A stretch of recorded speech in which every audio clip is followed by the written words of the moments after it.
नमस्कार दोस्तों, story by Rakesh में आप सभी का स्वागत है।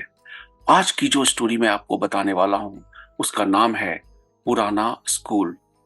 तो ये कहानी शुरू होती है दिसंबर के महीने में 2023। तीन दोस्त होते हैं दोस्तों। पहला पंकज, दूसरा रमेश और तीसरा सचिन। ये तीनों दोस्त जयपुर के पास के इलाके से बचपन में पास आउट होते हैं। 10th क्लास में ये तीनों बच्चे काफी तेज होते हैं और 12th क्लास करने के बाद ये अलग अलग जगह चले जाते हैं, जिसमें रमेश दिल्ली में चला जाता है आगे की पढ़ाई करने के लिए और सचिन मुंबई, और जो तीसरा दोस्त पंकज है वो चला जाता है बैंगलोर। ये तीनों दोस्त अलग अलग जगह जाने के बाद भी एक दूसरे के कांटेक्ट में रहते हैं और अपनी पुरानी यादें ताजा करते रहते हैं। 10 साल बीत चुके हैं और तीनों दोस्त एक अच्छे एमएनसी में काम कर रहे हैं। एक दोस्त तो यूएस में जाकर सेटल हो चुका है, पंकज। बाकी के जो दोनों दोस्त हैं, सचिन और रमेश, ये बैंगलोर के एक बहुत बड़ी एमएनसी कंपनी में काम करते हैं। अचानक से एक प्रोग्राम बनता है इन तीनों दोस्तों का और तीनों दोस्त जयपुर में मिलते हैं दिसंबर के महीने में। और बातों बातों में इनको अपने स्कूल की बातें याद आ जाती है, जब वो स्कूल में पढ़ाई किया करते थे, स्कूल में मस्ती किया करते थे, स्कूल जाते थे, आते थे, वहाँ पे लंच करते थे, कैंटीन में खाते थे। तो ये सारी चीज़ जब उनको याद आ गई तो पंकज ने कहा, अरे चलो यार, क्यों ना हम स्कूल चले और एक बार देखें कि अब स्कूल कैसा है। रमेश बोलता है कि नहीं यार, अभी समय कहाँ है, मुझे तो वापस अपनी कंपनी में जॉब करने वापस जाना है, तो पॉसिबल तो नहीं है। अरे नहीं दोस्तों, देखते हैं ना, एक बार चलकर देख लेते हैं। तो तीनों दोस्त अचानक से फैसला करते हैं कि क्यों ना कल अगले दिन सुबह सुबह हम स्कूल में जाए और देखें कि स्कूल अब कैसा है। रमेश कहता है कि चलो, अगर स्कूल अच्छे से खुला हुआ होगा तो हम प्रिंसिपल से बात कर लेंगे और वहाँ जितने जो बच्चे आते हैं पढ़ने के लिए उनको हम सजेस्ट भी कर देंगे कि करियर में आप कैसे आगे बढ़ोगे, क्या क्या करोगे, नहीं करोगे, क्या करियर में आप कर सकते हो। तो ये हम इनको गाइड भी कर देंगे, तो हमारे जो प्रिंसिपल अभी के हैं वो भी खुश हो जाएंगे। हाँ हाँ चलो, अच्छा है, ये हम कर लेते हैं। तो तीनों दोस्तों ने ये फाइनल कर लिया कि अगले दिन सुबह सुबह वो स्कूल जाएंगे। लेकिन रात के 8 बजे रमेश का फोन आता है। पंकज, हाँ, क्या हुआ? अरे यार, कल सुबह सुबह मुझे तो फ्लाइट से निकलना पड़ेगा, कॉल आ गया ऑफिस से, मुझे अर्जेंटली प्रोजेक्ट के काम से निकलना पड़ेगा। तो क्या हम सुबह स्कूल नहीं जा पाएंगे? नहीं यार, पॉसिबल कहाँ है, अब तो स्कूल जाना मुश्किल है। तो फिर तीनों ने कॉन्फ्रेंस में बात की और डिसाइड किया क्यों ना हम अब इस रात में ही स्कूल चले। और ये फाइनल हुआ दोस्तों कि ये तीनों दोस्त रात में ही स्कूल जाएंगे, ताकि कम से कम एटलीस्ट स्कूल तो देख ले, क्योंकि क्या पता अगले 5 6 साल 10 साल तक फिर से वो तीनों दोस्त एक साथ ना मिल पाए। तो ये फैसला करने के बाद ये तीनों दोस्त अपनी गाड़ी से स्कूल की तरफ चल पड़े। स्कूल का जो रास्ता आज भी वैसा ही डरावना था। कच्ची सड़कें थी, थोड़ी बहुत मरम्मत तो हो चुकी थी दोस्तों, लेकिन रास्ता अभी भी खराब था। गाड़ी फिर भी अच्छे स्पीड में रमेश चलाता जा रहा था। पंकज थोड़ा सा डरपोक था, उसको डर लग रहा था। पंकज बोलता है, अरे रमेश, सचिन, तुझे याद है इस रास्ते में एक बार एक मर्डर हो गया था? अरे हाँ यार, तू फिर भी उस वक्त से डरा हुआ, तू तो गया भी नहीं था देखने। मैं तो गया था, किसी ने पत्थर से किसी बंदे के सर पे मार दिया था और वो नहीं बचा था। पुलिस आई थी, यहाँ आसपास के जो गांव के जो लोग हैं वो आए थे, कुछ बच्चे भी आए थे, मैं आया था।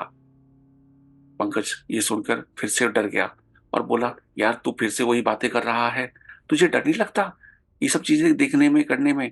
अरे नहीं सचिन, तू बता यार, तुझे तू भी तो आया था मेरे साथ। अरे हाँ हाँ, तू यार, पंकज बड़ा डरता है। सचिन और रमेश थोड़े स्ट्रांग थे, लेकिन अंधेरे के कारण वो भी सोच रहे थे यार, रास्ता तो कम से कम अच्छा बना दिया जाना चाहिए था। फिर धीरे धीरे करते हुए 1 घंटे के बाद वो फाइनली अपने स्कूल के एरिया में पहुंच गए। स्कूल पूरा का पूरा अंधेरे से डूबा हुआ था। वहां कोई भी लाइट नहीं थी। जब वो तीनों दोस्त अंदर गाड़ी लगाते हैं और देखते हैं, तो वो देखते हैं कि यहाँ तो दरवाजा सारा कुछ टूटा हुआ है। सचिन टॉर्च लेके आया था, बड़े वाला टॉर्च, और उसने जब चारों तरफ, स्कूल के चारों तरफ लाइट मार के देखा, तो उसने देखा कि यहाँ तो जो खिड़कियां थी, उसके जो दरवाजे थे लोहे वाले, सारे गायब है। जो मेन गेट है वो भी टूटा हुआ है। वो डर गए। उनको लगा कि ये तो खंडहर बन चुका है स्कूल। पंकज बोला, अरे चलो यार, ये तो स्कूल तो अब बचा ही नहीं। ये तो लग रहा है कि खंडहर हो चुका है। चलो चलो घर चलते हैं, यहाँ क्या देखेंगे हम। रमेश बोलता है, नहीं नहीं, अब यहाँ तक आ गए हैं तो एक बार देख ही लेते हैं। 10-15 मिनट लगेंगे, 20 मिनट लगेंगे, स्कूल देख लेते हैं। क्या दिक्कत है, छोटा सा तो स्कूल है हमारा। डरते डरते पंकज रमेश और सचिन के साथ आगे जाने लगा। और वो जब अंदर जाते हैं तो असेंबली हॉल उनको दिखता है, काफी डरावना, सुनसान सा, और जहां कोई नहीं। वो चारों तरफ ये लोग देखते हैं और बोलते हैं, अरे देख रमेश, ये तेरा क्लास ऊपर था और मैं नीचे। कितना अच्छा लग रहा है। टॉर्च दिखा, टॉर्च दिखा। हाँ हाँ हाँ, ये देख, ये कैंटीन था, असेंबली, वॉशरूम। वाओ, कितना अच्छा लग रहा है। पंकज डर चुका था। पंकज बोलता है, अरे यार, तो इतने अंधेरे में देखने का फायदा क्या है। लाइट वाइट तो कुछ है नहीं। एक टॉर्च की मदद से कितना लाइट आ जाएगा। अरे कोई नहीं, तू तो फालतू में डर रहा है। चल 10 मिनट की बात है, चल ऊपर चलते हैं। और तीनों दोस्त ऊपर कमरे की तरफ चलते गए। चल अब हम अपने फेवरेट क्लास में चलते हैं, मैथ्स की क्लास में। याद है, वीर सर बहुत डांटते थे, यही तो पढ़ाते थे वो। चल यहाँ बैठ के देखते हैं। जब वो रूम के अंदर गए तो बोर्ड पे 2012 का कुछ लिखा हुआ था, क्लास की इंफॉर्मेशन। वो देखने के बाद उन तीनों को समझ में आ गया कि लगता है 2012 के बाद ये स्कूल बंद हो चुका है। सचिन बोलता है, अरे चल यार, इस बेंच पे भी बैठ के देख लेते हैं, काफी साल हो गए, बड़ा मजा आएगा। चल फटाफट बैठ, 2 मिनट लगेंगे। तीनों बैठ गए और तीनों ने वो याद किया कि वो हंसी मजाक, वो स्कूल में पढ़ाना लिखाना, ऐसी चीजें चल रही थी। अचानक से पंकज को एक आवाज आती है। पंकज डर जाता है। पंकज बोलता है, रमेश सुना। क्या हुआ पंकज, यार क्यों परेशान हो रहा है यार। अरे तू सुन तो सही यार, क्या हुआ। ये मुझे आवाज से आई, किसी के चलने की। तू पागल हो गया है। सचिन बोला, अरे यार तू मतलब कोई आवाज नहीं है। तभी अचानक से पंकज को फिर से आवाज आई और वो उठा। बोला, यार मुझे वीर सर की आवाज आ रही है। वीर सर? हाँ, जो हमें मैथ्स पढ़ाते थे। हाँ हाँ पता है। क्या आवाज आ रही बता। वो बोल रहे हैं कि तूने होमवर्क किया क्या। होमवर्क किया क्या, जो जैसे डांटते थे यार। अरे तू पागल हो गया, चल क्लास से बाहर चल। और फिर वो लोग क्लास से बाहर की तरफ जाने लगे। ये देख, वो पूरा का पूरा कमरा, कितने क्लास सारे टूट चुके हैं दोस्त। हाँ यार, अच्छा तो नहीं लग रहा। चल अब ज्यादा टाइम नहीं लगाते, हम निकलने की कोशिश करते हैं। फिर वो तीनों नीचे की तरफ ग्राउंड फ्लोर पे जाने लगे और वहां जाकर तभी एक हल्की सी आवाज आती है सचिन को। और सचिन बोलता है, यार आवाज तो मुझे भी आई, ऐसा लग रहा है कि कोई चल रहा है हमारे साथ पीछे। पंकज बोला, हाँ मैं तो बोल ही रहा था कि ऐसा कुछ हो रहा है, तू बात नहीं मानता। रमेश बोलता है, अरे सचिन, तू भी मजे ले रहा है क्या पंकज के साथ। पंकज तो डरपोक है ही, तू भी डरपोक बन गया है।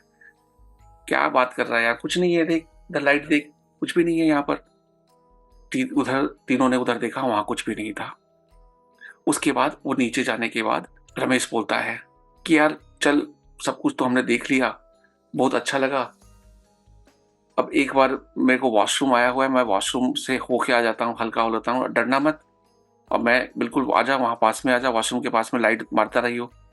तो तीनों दोस्त वॉशरूम के पास गए और रमेश जो है वॉशरूम में चला गया। जब वो टॉयलेट कर रहा था तो अचानक से उसे आवाज आई, मैं मरना नहीं चाहता, मैं मरना नहीं चाहता, मुझे बचा लो, मुझे बचा लो। और ये आवाज सुनते ही उसकी तो फट गई। लिटरली वो शॉक हो गया और वो चिल्लाने लगा, अरे पंकज, अरे सचिन, तुम मजे ले रहे हो मेरे से? मैं अभी आता हूँ बाहर। और वो जल्दी से बाहर आया और बोला, क्या चिल्ला रहे थे कि मैं मरने वाला हूँ, मुझे बचा लो? हमने तो कुछ नहीं बोला, ये तो तुम ही बोल रहे हो। रमेश बहुत ज्यादा डर चुका था, उसको पसीने आने लगे। यार सच में कुछ है पंकज। सचिन, चल यहाँ से भागते हैं दोस्त। और जैसे जैसे वो भागने लगे, चलने लगे, अचानक से तेजी से आवाज आई, बच्चों, होमवर्क किया क्या? कल होमवर्क मुझे चाहिए, और वरना मैं तुम्हें छोड़ूंगा नहीं। और ये सुनकर लिटरली दोस्तों तीनों बहुत तेजी से भागने लगे। जैसे तैसे वो कार में बैठे और तेजी से गाड़ी बढ़ाया और अपने घर की तरफ बढ़ते गए। रास्ते भर दोस्तों वो सोचते रहे कि ये क्या था। वीर सर की आवाज क्यों आ रही थी, कुछ बच्चों की आवाज वॉशरूम में क्यों आ रही थी, ये उनको समझ में नहीं आया। अगले दिन सुबह सुबह तीनों दोस्त अलग अलग अपने ऑफिस की तरफ निकल चुके थे। और फिर 3-4 दिनों के बाद जब तीनों को अलग अलग बेचैनी हुई, आपस में तीनों ने कॉन्फ्रेंस कॉल किया। और तब सचिन ने बताया कि तुम्हें पता है रमेश और पंकज, मैंने पता किया कि ये स्कूल इतना खंडहर कैसे हो चुका है। और मेरे दोस्तों ने बताया, पुराने दोस्तों ने, कि भाई 10 साल से स्कूल तो बंद पड़ गया। मैंने पूछा कि स्कूल क्यों बंद पड़ा, तो उसने कहा कि वॉशरूम में 2 लड़कों ने आत्महत्या कर ली थी। और उसके बाद से इसका इल्जाम वीर सर पे पड़ा था। वीर सर क्योंकि बहुत ही डराते थे, मारते थे, डांटते थे, उनके डर से शायद उन बच्चों ने सुसाइड कर लिया था। और उसके कुछ 6 महीने के बाद वीर सर को भी क्लासरूम में मरा हुआ पाया गया। शायद उन्होंने सुसाइड कर लिया था या क्या, पता नहीं। ये एक मिस्ट्री बनी है। और उसके बाद ये हमारा स्कूल बंद पड़ा है काफी करीब 10 सालों से। ये सुनकर पंकज की तो हालत पहले खराब थी और खराब हो गई, और रमेश भी काफी डर गया। उसके बाद से उन लोगों ने डिसाइड किया ये कभी भी इस स्कूल की बात को आगे लोगों को नहीं बताएंगे। तो दोस्तों कैसी लगी ये आपको स्टोरी पुराना स्कूल? आई होप आपको ये स्टोरी अच्छी लगी होगी। स्टोरी अच्छी लगी हो तो मेरे चैनल को आप सब्सक्राइब करें। तो चलिए दोस्तों, मिलता हूँ अगली वीडियो में। जय श्री राम।